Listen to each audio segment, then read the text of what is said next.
Bismillahirrahmanirrahim. Assalamualaikum warahmatullahi wabarakatuh. Alhamdulillah wassalatu wassalamu ala Rasulillah amma ba'du.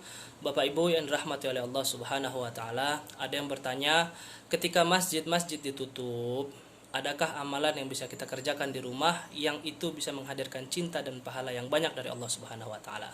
Tentu jawabannya ada. Amalan pertama yang bisa kita kerjakan di rumah adalah sebagaimana hadis Rasulullah sallallahu alaihi wasallam. Abdullah bin Mas'ud bertanya kepada Rasulullah sallallahu alaihi wasallam, "Ya Rasulullah, ayul amal ahabbu ila Allah Subhanahu wa taala?" Rasul bilang, "As-salatu ala waqtiha." Yang pertama bisa kita kerjakan adalah agar cinta Allah tidak hilang kepada kita ketika kita tidak ke masjid, kita senantiasa menjaga salat kita tepat pada waktunya. Itu yang pertama, salat tetap tepat pada waktunya. Yang kedua, amalan apa yang bisa menghadirkan pahala yang luar biasa banyak dan bisa mengabulkan apa yang kita hajatkan di dunia dan akhirat? Rasulullah Shallallahu Alaihi Wasallam bersabda bahwasanya setiap malam itu ada satu waktu yang jika seseorang memohon kebaikan kepada Allah untuk urusan dunia dan akhiratnya, itu akan Allah kabulkan.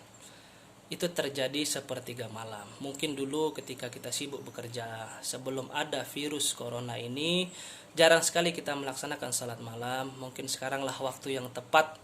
Kita tidak banyak kegiatan, kita bangun malam memohon kepada Allah Subhanahu wa taala hajat kita.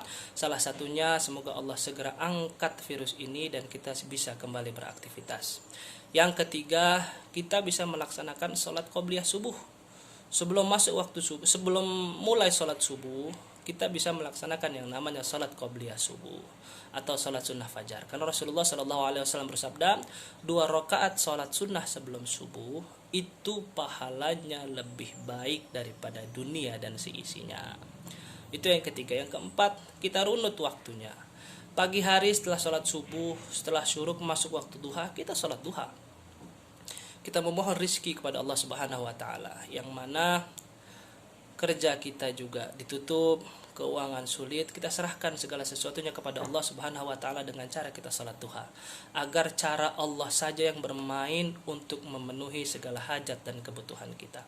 Setelah kita melaksanakan salat duha, apalagi yang bisa kita kerjakan yang pahalanya luar biasa? Istighfar. Kita memohon ampun kepada Allah Subhanahu wa taala.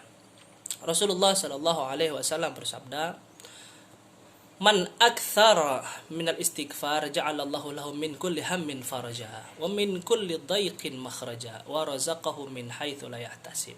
Rasulullah sallallahu alaihi wasallam bersabda, siapa yang memperbanyak istighfar maka Allah akan menjadikan untuknya kelapangan dari setiap kegundahan, jalan keluar dari setiap kesempitan, dan dia memberikan rizki untuknya dari jalan yang tidak terduga. Perbanyak istighfar. Rasulullah Shallallahu Alaihi Wasallam saja beristighfar dalam satu hari itu 100 kali istighfar jumlahnya.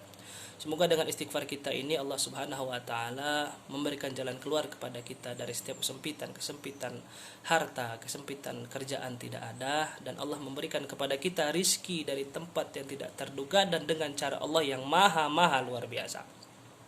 Selanjutnya yang bisa kita kerjakan di rumah adalah senantiasa kita membaca salawat kepada Nabi Muhammad sallallahu alaihi wasallam. Syekh Ali Jum'ah pernah berkata bahwasanya salawat kepada Nabi Muhammad sallallahu alaihi wasallam itu bisa mengabulkan hajat. Salawat kepada Nabi Muhammad sallallahu alaihi wasallam, Imam Qadhi Iyad pernah berkata bahwasanya salawat kepada Nabi Muhammad sallallahu alaihi wasallam itu, maka Allah akan bersalawat kepada orang yang bersalawat kepada Nabi Muhammad. Salat Allah kepada mereka artinya adalah rahmat. Di antara rahmat Allah Subhanahu wa taala dalam Al-Qur'an, Allah berfirman bahwasanya rahmat Allah itu terkadang bentuknya adalah rizki atau harta. Jadi insyaallah ketika masjid ditutup, banyak yang bisa kita kerjakan, yang banyak pahalanya.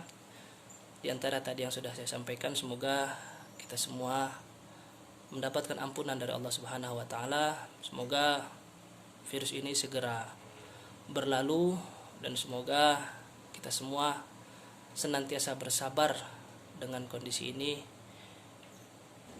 As-sabru kas-sabiri murru fi madzaqatih lakin awaqibahu ahla minal asal. Sabar itu memang pahit prosesnya, dan yang dirasa insyaallah akibatnya akan lebih baik daripada madu atau lebih manis rasanya daripada madu. Wassallallahu ala khairi khalqihi Muhammadin wa ala alihi wa ashabihi ajma'in bi rahmatika arhamar rahimin. Alhamdulillahirabbil alamin. Assalamualaikum warahmatullahi wabarakatuh.